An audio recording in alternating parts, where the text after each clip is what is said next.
just jump right to how many championship rings does somebody have. Of course. But let me say something to that is, if you said to me, who's a greater quarterback, Drew Brees or Dan Marino, I wouldn't even think about it. I'd be like, oh, Dan Marino for sure. And not only did he not win Super Bowls, he was losing teams. But continue. But also, it's the measurables of sometimes how you get it done. And Drew Brees is precise. He's also stoic with his demeanor a lot of times. He just goes about his business. He's not thumping his chest a lot. He's not making crazy comments in the media.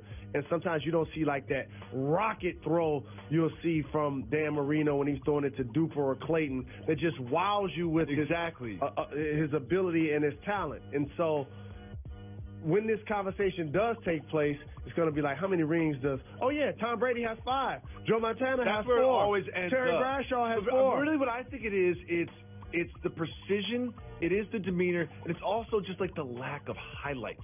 Lack of true wow factor plays. The Brett Favre, how did he do that? He's, if you said, who would you rather watch play quarterback? I would choose Brett Favre over Drew Brees. If you said, who would you rather play quarterback for your team? I would say Drew Brees over Brett Favre. But I think that's really part of it, is those signature moments, because Tom Brady also plays a death by 1,000 cuts, no flashy deep balls, no crazy runs, but he's had those big moments. And I think Drew Brees has had the same consistent but persistent good quarterbacking, but lack of those big clutch moments. Also, to further his legacy, he went to a New Orleans team that was called the Aints for a really long time. Oh, yeah.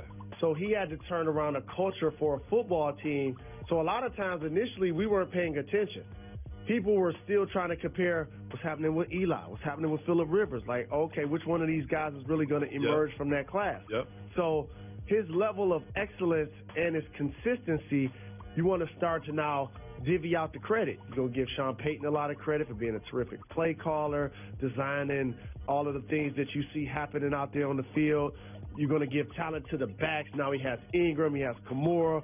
They're one of the best 1-2 punches in the game. So there's a lot of things that happen that are moving parts that a lot of times we take the pressure, we take the credit solely off Drew Brees that he rightfully deserves. But when you look back at his totality, a Super Bowl champion, they carried the defense that year when they won the Super Bowl. A guy that's also found ways to reinvent himself. When I ask you, name me the 2 best receivers Drew Brees has ever had, who would you say? It's hard. The whole thing is hard. But another thing is, he also has this reputation for, being such a great person. And we actually got a little look into that last night because he was mic'd up during the pass that earned him the record.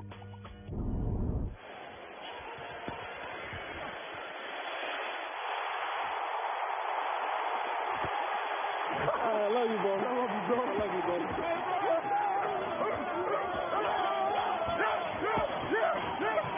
Hey, boys. How about that, huh? Yeah. How about that? Hey, I love you guys so much. Hey, you're going to accomplish anything in life you're willing to work for, right? I love you, boys. I love you.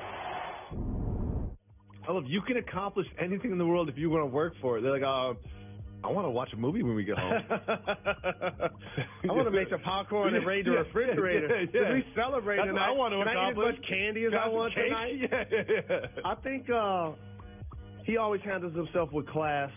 And sometimes in a me first generation, a lot of times, we look for what's loud. What are they saying on social media? Of course. What are they saying in the media? He consistently goes about his work. He's the athlete that's dressed in overalls. It looks like work, so many people miss it. He's not giving you the flashy run and the big-time, signature seasoned individual for somebody else that he plays with on the outside. Tom Brady had that with Moss. He gave us that year where it was don't forget Montana and Rice. And you mentioned earlier, he hasn't really had the support of great wide receivers, but nonetheless, he has the record. But there's one thing about this record. Joe Horn stands out. I can go negative, right? You're not going to go negative. Ain't really seen Jimmy Graham since he left the Saints. I'm going to go negative on this, Jalen Rose. If I break a record, which is literally the biggest record at my position, and I break it on Monday Night Football, the sport's biggest stage, you got to give me something better than a laminated piece of paper? Dog, you got a laminated piece of paper. They handed him a laminated piece of paper in 8x10. They just handed it to him. Like, a plaque, a trophy, unveil a statue, light some fireworks. You can't just give me basically what our rundown looks like and be like, here you go. It's ridiculous. Well, just like I don't look at the rundown, I wouldn't look at that. I agree with you. I think he would have deserved more than a laminate, but I think you're jumping the gun. What are you talking about? It was during a game. Jumping the gun? He's been there for a really long time. Don't give him anything. And people sleep on the fact that he played 5 years at San Diego, hurt his shoulder, and it was a low percentage chance by some doctor's account that he wasn't going to play again. So I think, to pump your brakes, he's going to get celebrated. He's going to get the vehicle. He's going to get all of the gifts that you feel like and I feel like he deserves. Just couldn't happen during the football game. Well, during the football game, during this big moment, it was emotional for Drew Brees as we saw when he was mic'd up. Can I tell you something was emotional for me real quick? Watching Jordan Reed catch a pass. It's going against him in fantasy. And for all I know, if he doesn't catch a ball, I win. No one cares about your fantasy. Okay.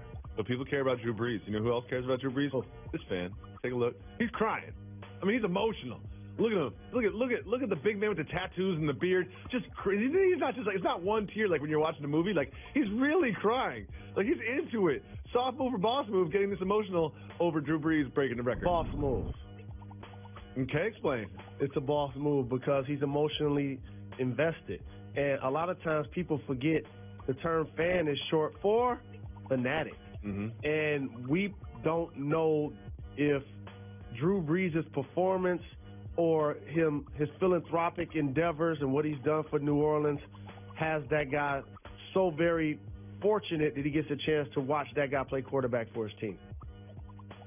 Well, congratulations, Mr. Brees. Congratulations to that fan. And come on, NFL, you got to do better than eliminate people. They're going to give him some. Moving on. You know, Giannis gets talked about a lot as we head into the season. It seems like every year is supposed to be the year where he makes the MVP leap, and it doesn't really happen. Well, Alex Kennedy had a very interesting tweet about Giannis. Here it is. NBA insiders believe Giannis Antetokounmpo will eventually leave Milwaukee. While Giannis may not care about being a small market, it's unlikely that other stars would join him in Milwaukee, and that's the angle other teams may use to sell him on leaving, asking for a trade. Jalen Rose. He's still on contract with the Bucks for 3 more seasons. This is not like a Jimmy Butler situation.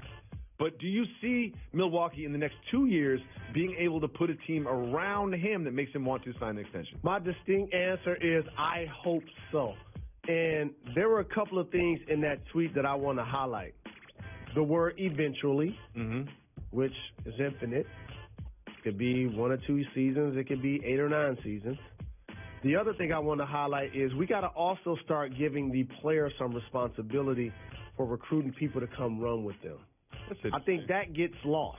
Okay, when we were trying to put together the Fab Five, we were at the McDonald's All-American Games, and we arranged it so we can have rooms that were joined by a bathroom so that we could try to figure out a way to make it work. And we were recruiting other players to come run with us, too.